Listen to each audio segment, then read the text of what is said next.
নমস্কার বন্ধুরা, আজকে বানালাম চিজি পটেটো রোল। এখানে নিয়েছি আলু, মটরশুঁটি, ফুলকপি আর কাঁচা লঙ্কা। জলে লবণ দিয়ে আলুগুলো সিদ্ধ করে নিলাম। আর আলু হাফ সিদ্ধ হলে মটরশুঁটিও আমি এর মধ্যে দিয়ে সিদ্ধ করে নিচ্ছি।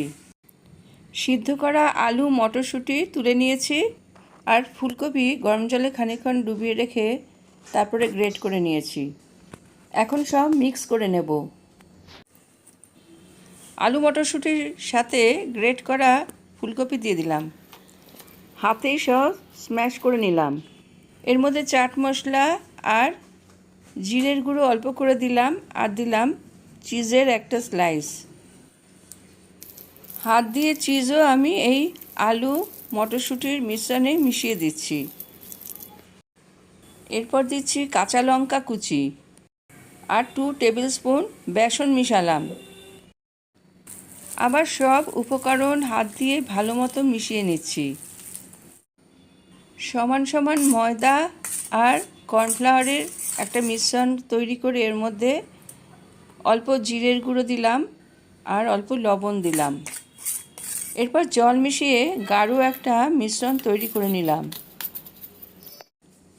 এদিকে আলুর মিশ্রণ থেকে লম্বা করে রোলের মতো তৈরি করে নিয়েছি।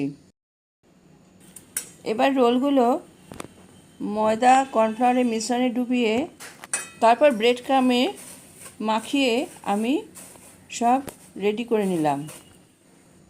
এই রোলগুলো বেশ খানিকক্ষণ এভাবে রেখে দিয়ে তেল গরম করে কম আঁচে উল্টে পাল্টে আমি ভেজে নিচ্ছি।